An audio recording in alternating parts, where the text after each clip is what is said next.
Il fait froid. Hein. Nouveau jour, nouvelle prestation. Ouais, là aujourd'hui on va faire un débouchage de chéneaux sur tout le bâtiment là. C'est hyper gros d'ailleurs, puis on est assez haut. Et là ce que je vais faire c'est que dans un premier temps je vais prendre le drone, je vais aller regarder un petit peu au niveau des chéneaux les côtés les plus obstrués parce que du coup on a la nouvelle nacelle qui est derrière. Et puis bah si tu veux, pour éviter ta...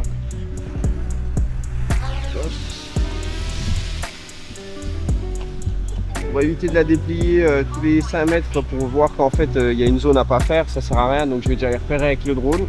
Ok. On va commencer par l'angle qui est là. T'as choisi quoi en drone? Celui-ci je crois que c'est le DJI Mini Pro qui est pas mal.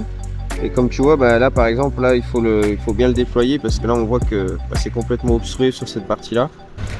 Et sinon le camion du coup? Oh bah le camion une pépite. Hein. Pépite? Ah ouais franchement il est incroyable. On met plein de bordel là-dedans, ça va super bien. Il roule bien, par contre putain il consomme le salaud. Wow. Ouais, je fais du 16 litres au 100 en moyenne. Hein. Ah ouais. Dès que je suis chargé, je fais du 17-18 litres au 100.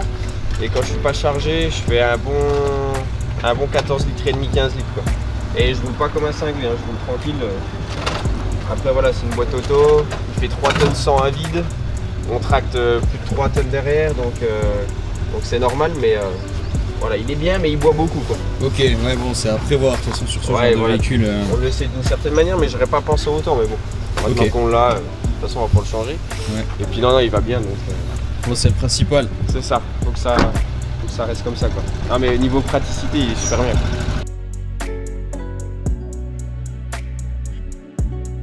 Bon tu vois, l'intérêt de bosser à deux là-dessus, c'est que t'es quand même beaucoup plus rapide. Parce que si tu fais un chéneau tout seul, tu passes une journée, vu la taille du truc, à deux ça ira quand même beaucoup plus vite.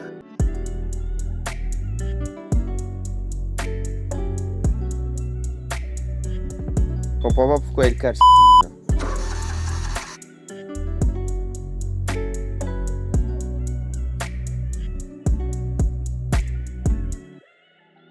Ok, donc là, tu as posé la nacelle, c'est quoi l'étape suivante? Bah là, une fois qu'elle est posée, on va vérifier si elle est bien stabilisée par rapport à la commande.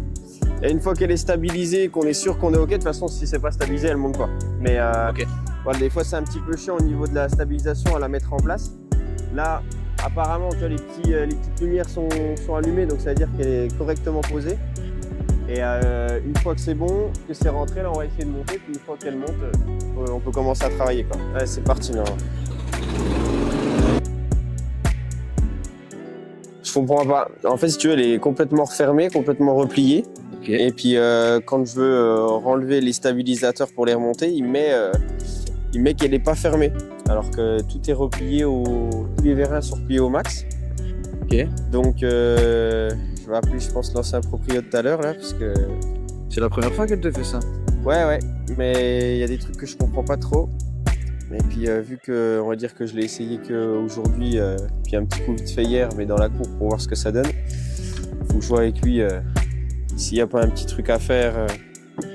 Ah, une petite manip, peut-être Une manip que je suis pas au courant pour refaire au propre, parce que si je perds 20 minutes à chaque fois, tous les 5-6 mètres, ça va pas aller quoi. Les aléas du direct, c'est bloqué pour l'instant. Ouais, c'est chier. Je comprends pas pourquoi la nacelle elle est repliée au maximum, tous les vérins sont repliés et elle veut pas rabattre les stabilisateurs. Ok. Donc j'ai envoyé un message à la société qui me l'a vendu pour qu'ils me disent un petit peu dans ces moments-là ce qu'il y a à faire. Ouais. Mais voilà, pourquoi là tu vas rester bloqué 20 minutes là sur une connerie, c'est pas pourquoi. Ouais. Donc bon, en plus il y a de la longueur, bon, on a déjà fait je sais pas 6 mètres là. Mais il y a quand même de la longueur, donc si on fait ça toutes les un quart d'heure, ça va prendre un temps fou. Ben voilà, il me rappelle. Oui, allô, d'enlever un petit peu, mais ouais, il n'y a rien qui fait là. A few moments later. Putain. Ça caille, hein, ça pèle. Ah, il fait -8 là-haut, c'est pas possible. Alors déjà en bas avec la caméra, c'est ça pèle, mais toi en haut, j'imagine pas. Bah ouais, en plus là, t'as toute la terre, elle est gelée. Donc vraiment, dès que tu chopes avec les gants, c'est Ouais. comme si tu prenais des glaçons H24, tu vois. Ah oui, je vois. Ça me donne pas envie. Donc c'est pas l'idéal. Pour ça, là, on a dit on va travailler au soleil. On ira travailler à l'ombre cet après-midi ou fin de matinée, on va voir comment on avance quoi. Ouais, après l'avantage c'est que là le soleil comme il est de côté là, juste ici, il va faire hop. Du coup tu l'auras, normalement il va être bien placé après. Ouais, ça serait bien, c'est pour ça. On va déjà profiter du soleil là où il est, puis on verra si le soleil il tourne avec nous, ça serait génial. C'est bizarre qu'ils aient pas une infiltration eux. Là, tu vois les kilos de mousse qu'il y a sur la toiture là. Ouais, ça fait déjà pas mal de... Tu vois là on a fait, je sais même pas si on a fait 10 mètres. Ouais. T'as déjà tout ça qui est rempli.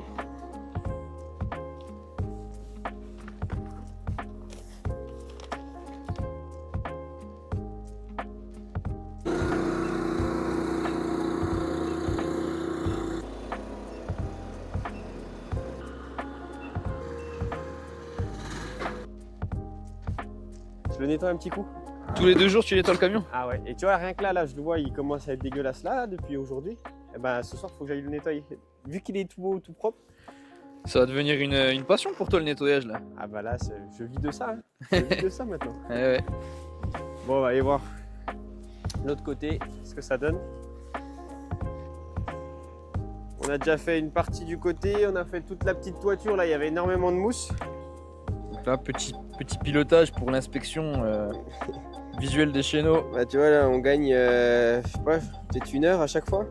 Parce que si t'as pas ça, puis que tu poses la nacelle, tu l'emmènes, tu la dépiles, tu remontes, ok y a rien, tu redescends, tu vas là-bas. Bah surtout qu'il y a des chantiers je pense plus compliqués que d'autres et là niveau accès on n'est pas non plus sur les terrains les plus plats, les plus accessibles. Bah ouais tu vois c'est pas, tu vois t'as des feuilles à gauche, t'as des arbustes, tu vois t'as les hauteurs sont pas les mêmes partout. Donc là tu vois là par exemple on voit bien, alors je sais pas si on verra toi à ta vidéo, mais là on voit bien qu'ici t'as le trou du chéneau qui est complètement propre. Et donc ça veut dire que t'as rien qui est obstrué dedans ou à côté. Par rapport à l'autre côté où là c'était complètement bouché. Retour Plus de travail au soleil, c'est clean de ce côté. Putain ouais. Alors d'un côté tant mieux, puis d'un côté j'aurais préféré que ce soit clean de l'autre côté, puis dégueulasse de ce côté là, mais bon. Vous pouvez voir ici un homme très concentré sur son drone. Bon, il va juste faire un petit coup là sur le bout. Et puis je vais regarder aussi le chéneau de ce côté là. Quand même beau la technologie. Putain, mais arrête, ouais. Et à plus il y en a, à moins du coup ça s'évacue et après ça prolifère vachement vite, tu vois. Là, en fait, c'est tout ça qui tombe à chaque fois de la toiture. Et en fait, si les gens là font pas nettoyer leur toit, bah en fait la toiture, ce qu'elle va faire, c'est que tout ça là, ça va en gros avec le soleil, avec la pluie, etc. Ça va faire que proliférer. Ensuite, des fois, quand il y a un gros coup de chaud l'été, tout ça, ça tombe et ça tombe dedans. Et tu vois, là, on voit que c'était pas trop obstrué parce que du coup, tu vois, quand ça tombe, ça va direct en bas. D'ailleurs, on voit qu'en bas, il y en a quelques-uns. Mais par contre, quand là, tu vois, tu as de l'espace, bah là, au fur et à mesure, le truc qui tombe, il se met dedans. Puis après, tu as ton chéneau qui est bouché. Ah ouais. Complètement bouché. Donc là, on était plutôt pas trop mal. Je vais en faire quelques-unes là. Un petit tour là. Voilà, il y a un truc qui est chiant dans ce type de chéneau, c'est que les tuiles, elles sont un peu descendues. Tu vois, moi, j'ai juste là, je peux passer ma main, mais très très léger, quoi. Donc c'est un petit peu pénible. Et si t'as pas de gants, je peux te dire que tu frappes les mains comme il faut. Tu m'étonnes. Déjà avec les gants, c'est pas super pratique, mais voilà, on arrive. Là, ça fait carrément une petite couverture directement qui commence à prendre la forme. Ah, forcément, vraiment plus quoi. Bah ouais, c'est ça en fait. Si tu veux, ça stagne et puis en fait, du coup, ça bouge vraiment tout. Ok. Et c'est quoi les risques là-dessus? Bah en fait, tu vois, là déjà, je pense qu'on a enlevé. Alors, sur la partie de la mousse, la partie de la toiture, pardon, du chéneau, on a enlevé, je dirais, facile 60 kg de mousse là pour le moment. Ok. Alors, ça va, c'est un grand immeuble, donc en gros, c'est 60 kg qui sont étalés tout le long. Mais sur des petites maisons, quand ça commence à être de plus en plus costaud, le problème c'est que ça, même si c'est quand même du costaud, au bout d'un moment, à force d'avoir du poids, ça commence par plisser. Quand il pleut et que tu rajoutes à ça, bah là sur tes longueurs, 150 litres, 200 litres d'eau, c'est 150 kg, 200 kg de plus. Et puis au fur et à mesure, ton chéneau il va plier, puis un jour il va percer. Et puis quand il va percer, après bah du coup tu as tout le chéneau à fonder et là ça coûte beaucoup plus qu'un débouchage de chéneau. Donc il vaut mieux privilégier l'entretien au changement. Bah c'est ça, puis après c'est une question de tout, ça veut dire qu'à chaque fois qu'il pleut, tu as des infiltrations qui vont se créer ici.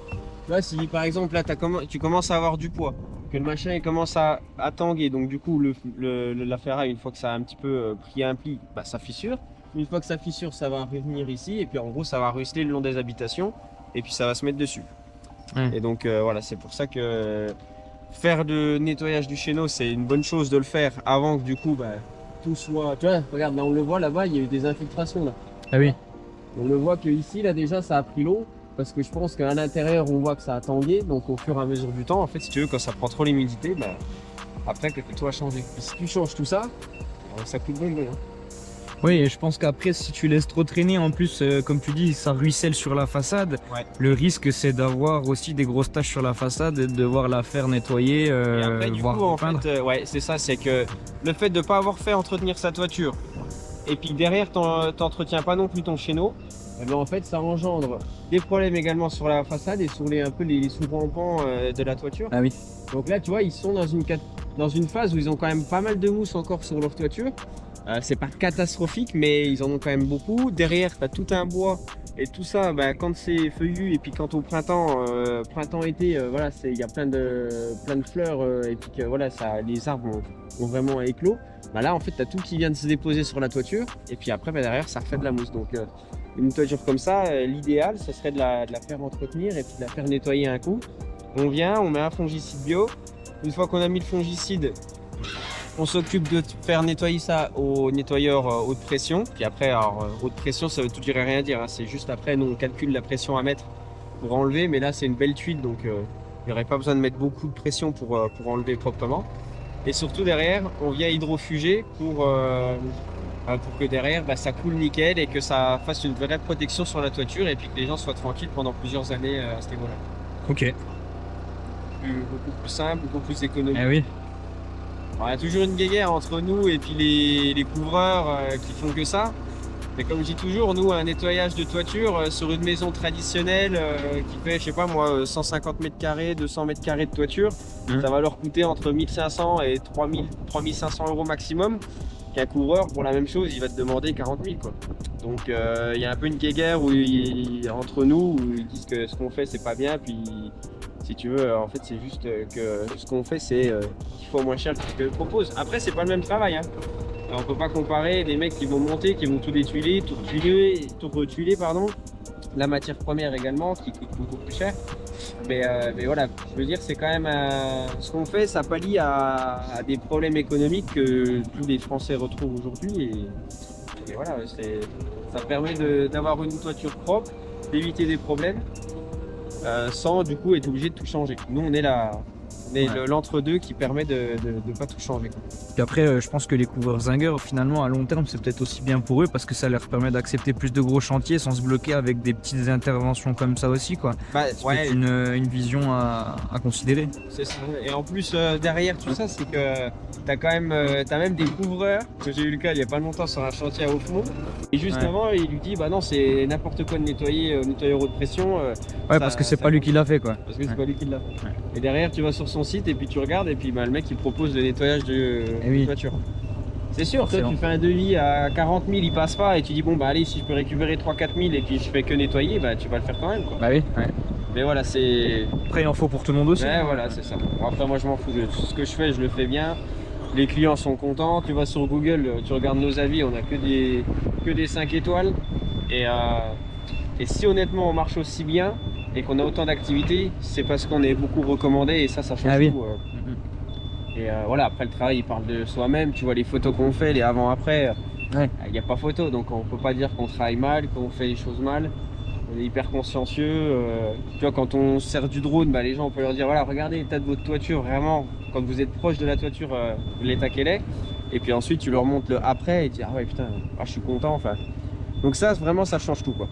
Ah j'imagine. Bon, je vais mettre le mode lièvre parce que sinon on n'est pas arrivé à la... Hop.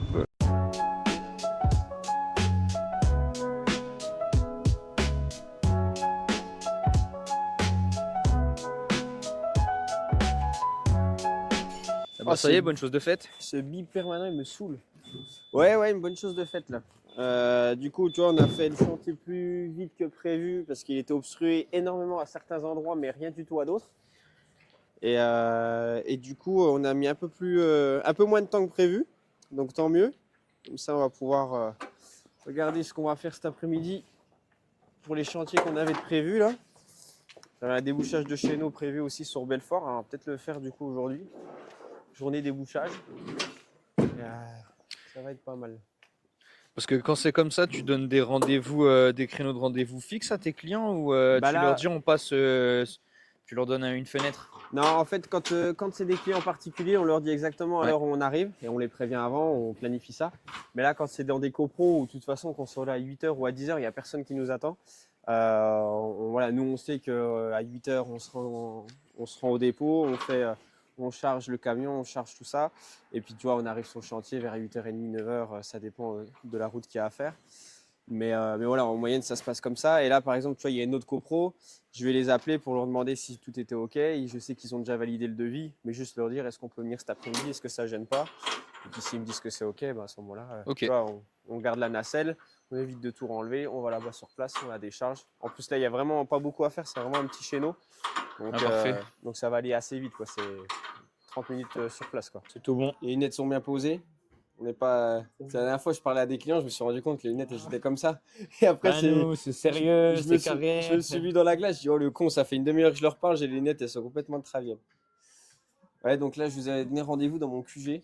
Parce que le pauvre Loris, il est habitué, mais je crois qu'on va au McDo combien de fois par semaine? 2 fois par jour. Ouais, non, franchement, c'est ça. Minimum. On y va. Moi, j'y vais au moins entre 7 et 8 fois par semaine, je crois. T'as combien de points sur ton compte fidélité là? Ah, j'ai cru que tu allais me dire sur mon compte permis. Parce que sur mon permis, il m'en reste pas beaucoup. Et ici, je crois que là, tout à l'heure, j'étais à 164. T'es large. Ah, non, j'ai mon menu offert quasiment tous les 2 semaines. Ah non, on y va souvent. Un peu trop souvent d'ailleurs. Chantier de ce matin terminé. Ouais. Qu'est-ce que t'en as pensé? Qu'est-ce qu'on doit en tirer? Bah écoute, on s'est pas trop mal démerdé. On a encore un petit peu de mal avec la nacelle. J'ai appelé le mec qui me l'a vendu pour voir 2-3 trucs qui allaient pas. Bon, finalement, j'ai appris que la société chez qui il l'a fait entretenir n'ont pas fait tout ce qu'il avait demandé de faire, notamment nettoyer le carbu, etc. C'est pour ça qu'elle a calé 2-3 fois et puis qu'on a eu 2-3 soucis avec. Bon, maintenant qu'on le sait, on va faire différemment. Il nous a donné aussi 2-3 petits tips sur la partie bien la laisser chauffer le matin, faire le préchauffage pendant 5 minutes, le temps que toute la partie hydraulique monte un peu en pression. Donc ça, c'est 2-3 trucs que je savais pas. Et puis après, vraiment concernant le chantier, bon, franchement, ça s'est plutôt bien passé. Le drone nous a fait gagner énormément de temps. Parce que le nombre de fois où on a pu voir que le chéneau était propre et qu'il n'y avait pas besoin de remettre la nacelle, redéplier les stabilisateurs, monter, voir. Non, c'était bien. Et du coup, on a bien géré. On a géré ça en 3 heures. Alors qu'on avait prévu presque jusqu'à mi-après-midi. Donc, du coup, au milieu d'après-midi. Donc, franchement, on a bien géré. Et en plus, on arrivait un petit peu tard sur le chantier ce matin parce que justement, on a eu du mal à mettre la nacelle sur la remorque.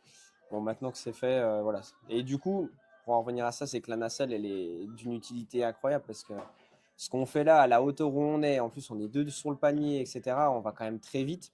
Et ça s'est bien déroulé et du coup, grâce au drone, on va pouvoir faire des photos, envoyer à la copro qui nous a mandaté. Donc nous, là, c'était la copro qui était gérée par Alliance à Montbéliard, qui nous fait beaucoup travailler d'ailleurs. On les remercie parce que du coup, ils nous appellent quasiment systématiquement. On travaille beaucoup aussi avec Citia à Belfort, qui nous appelle quasiment systématiquement aussi.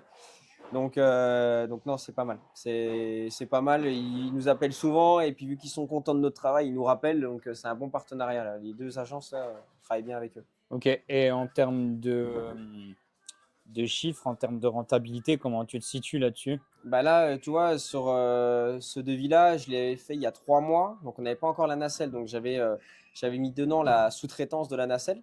Et là, c'est 790 € pour toute la copro. Alors, il y a quand même 50, 100, il y a quasiment 100 mètres de chéneau. La chance pour nous, c'est qu'il n'était pas obstrué sur les 100 mètres. Mais s'il avait été obstrué, on aurait fait le job quand même. On l'aurait fait quand même dans tous les cas. Et puis, bon, tu vois, le devis a été validé donc là, il y a 2 semaines. Et nous, on a fait le devis il y a 3 mois. Donc si entre-temps il y avait encore toute la merdouille qui était retombée dedans, ben moi j'étais bon pour le refaire. Donc là c'est bien pour nous, on a bien gagné notre vie ce matin, tu vois, 790 €. La sous-traitance de la nacelle, du coup j'en ai pas.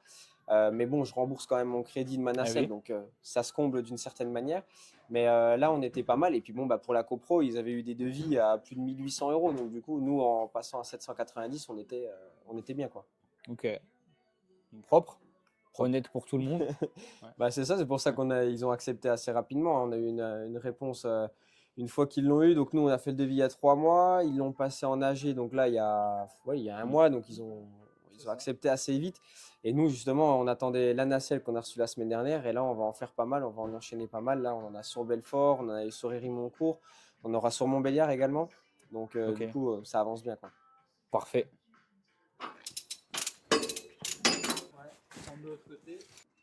Bon résultat, on est sur une nacelle à peine courte. Maxime, bras tendu, a atteint à peine le bout du toit, donc il va falloir louer une autre nacelle pour cette prestation-là. Ah, fait chier.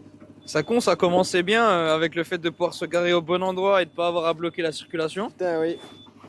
Ah, mais là, c'est pas possible. On est trop juste. Il me manque 50 cm là, mais déjà 50 cm, tout est tendu à bloc. Tous les vérins sont tendus. La nacelle, elle bouge beaucoup. Je vais pas aller prendre le risque de me tuer ou de me glisser. Bah, si c'est pour bosser en plus à bout de bras. Non, puis là, de toute façon, dans tous les cas, on aurait pu faire que le coin qui est là. Et l'autre. Bon, on est sur un rangement de nacelles, c'est... Alors là, C'est celle-là, on vient la poser pour demain. Parce que demain, en fait, sur la maison qui est là-bas au fond, on va faire toute la partie en PVC.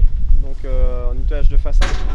Pour éviter de ramener la nacelle, la déposer chez moi, la reprendre demain matin, la remonter sur la remorque, etc. On va directement la déposer chez le client. En plus, il fait jour, il fait beau. Ça sera beaucoup plus simple. Et puis comme ça, demain, elle sera déjà sur le chantier. On ne perdra pas de temps là-dessus. Ok, génial. C'est tout de suite 1 heure de gagner, quoi, quasiment. Ouais, bah tu vois, conclusion de la petite journée, ça montre un petit peu vraiment les galères qu'on peut avoir un petit peu dans la journée. Tu vois, on a commencé, c'était un peu la merdouille parce que bah, tu vois, on a eu du mal avec la nacelle dès le matin.